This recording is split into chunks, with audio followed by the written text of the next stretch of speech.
The small motorboat anchors in the middle of the Chesapeake Bay. Shrieks of wintering birds assault the vessel's 5 crew members, all clad in bright orange flotation suits. One of the crew slowly pulls a rope out of the water to retrieve a plastic tube, about the length of a person's arm and filled with mud from the bottom of the bay.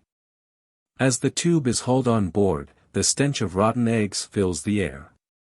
Chesapeake Bay mud is stinky, says Cyrah Malkin, a biogeochemist at the University of Maryland Center for Environmental Science in Cambridge who is aboard the boat.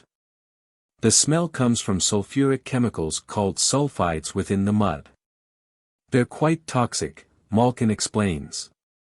Malkin and her team venture out onto the bay every couple of months to sample the foul muck and track the abundance of squiggling mud dwellers called cable bacteria.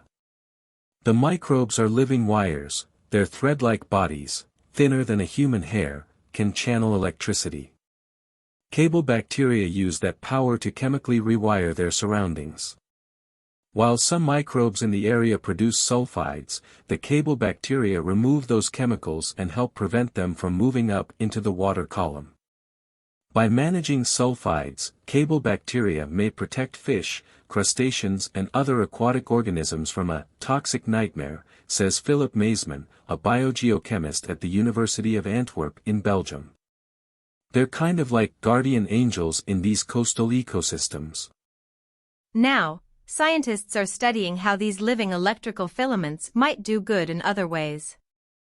Laboratory experiments show that cable bacteria can support other microbes that consume crude oil, so researchers are investigating how to encourage the bacteria's growth to help clean up oil spills.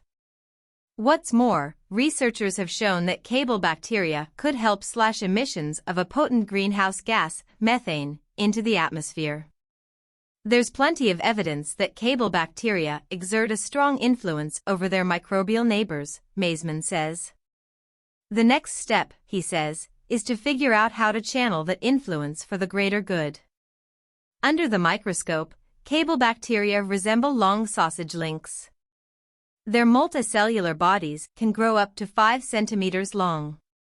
Embedded in the envelope of each cell are parallel wires of conductive proteins, which the bacteria use to channel electrons.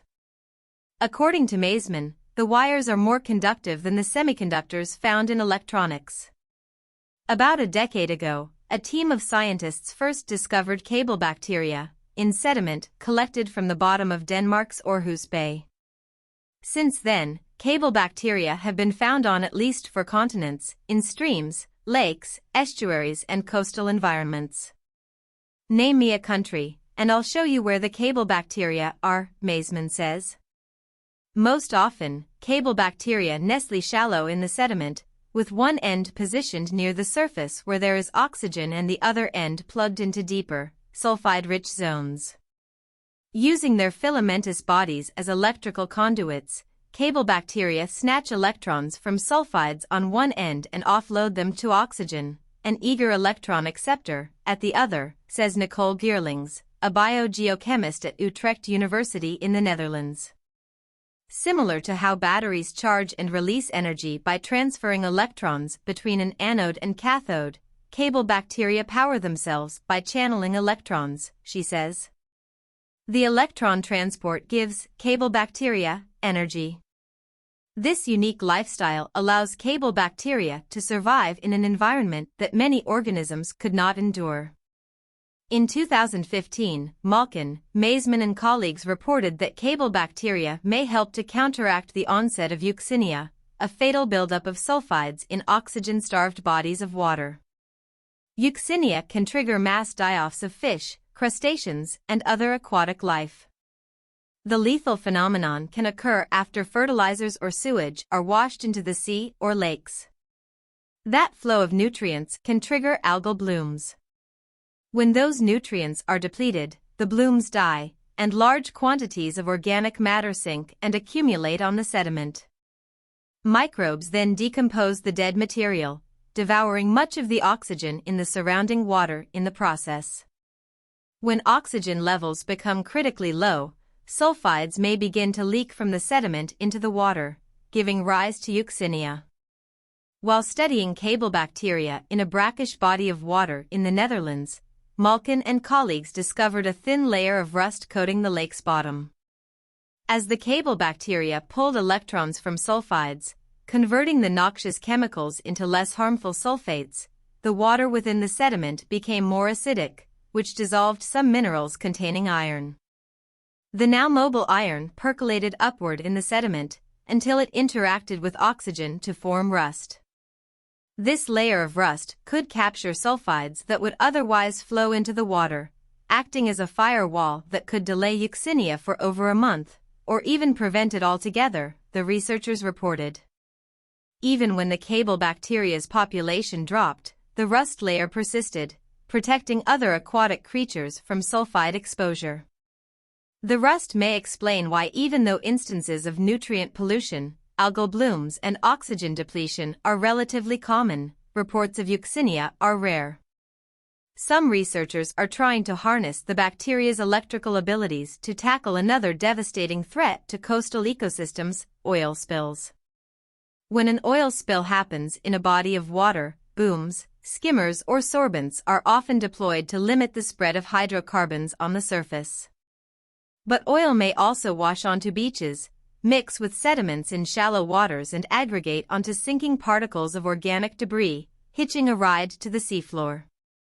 Cleaning up oil at the bottom of the sea is a difficult job, says Hugo Marzocchi, a biogeochemist at Aarhus University in Denmark. I am not aware of a very effective way to remove hydrocarbons from the seafloor, he says. In inland freshwater systems, what is generally done is to dig out the sediments, he says, an expensive strategy that would be even more costly at sea. Electrical cable bacteria, white filaments, emerge from the seafloor sediment at bottom, stretching their bodies to reach a zone of oxygen in the water. The stringy organisms use the oxygen to offload electrons they've harvested from harmful sulfides found in the sediment. As sulfide concentrations go down, the water becomes more habitable to microbes that can clean up oil spills. Some soil-dwelling microorganisms can use hydrocarbons to fuel their metabolism, and researchers have been studying how some of these oil burners might assist in the cleanup of contaminated sediments. But as they break down hydrocarbons, the microbes generate those concerning sulfides, which are detrimental to the microbe's own survival, Marzocchi says. In other words, the microbes can help clean up the oil for only so long before they're overwhelmed by their own toxic waste. Cable bacteria might be just the solution, Marzocchi thought. In 2016, researchers reported finding evidence of the electrical microbes in a tar oil-contaminated groundwater aquifer in Germany. Knowing that cable bacteria could occupy sediments contaminated with hydrocarbons, Marzocchi and colleagues reasoned that these bacteria might be able to assist oil-burning microbes and accelerate oil cleanup. The researchers filled several containers with oil-contaminated sediment from Aarhus Bay, which contained naturally occurring oil-eating bacteria.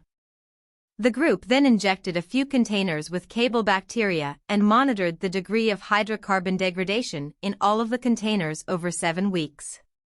By the end of the test, the concentration of alkanes, a type of hydrocarbon, in the sediment with cable bacteria had dropped from 0.125 mg per gram of sediment to 0.086 mg per gram, a 31% drop. That's 23 percentage points more than the 9% decrease in the control samples. Cable bacteria helped accelerate the metabolic activity of their oil-eating neighbors by converting the toxic sulfides into sulfates. The sulfates didn't harm the oil-eating microbes, in fact, they used the chemicals as fuel. To the rescue! Oil-eating microbes can clean up seafloor sediments contaminated by an oil spill. But the microbes generate toxic sulfides as waste, which hampers the microbes' activity. Cable bacteria can help by harvesting electrons from the sulfides, converting them into sulfates, which the oil-eating microbes use as fuel.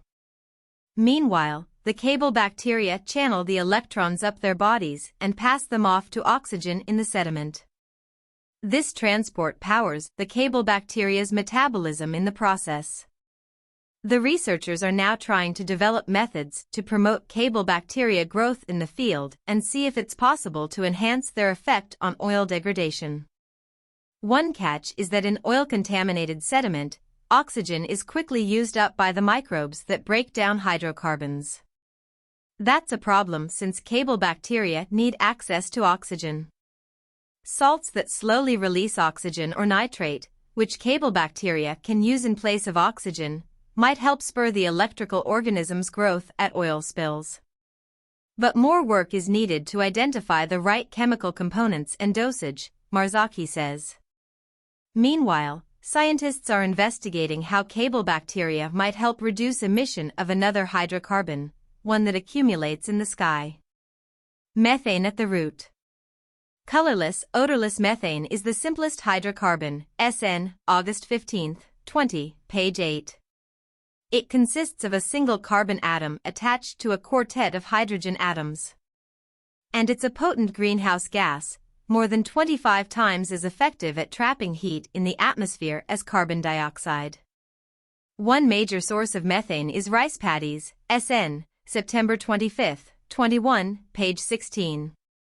During the growing season, rice farmers typically flood their fields to help stave off weeds and pests.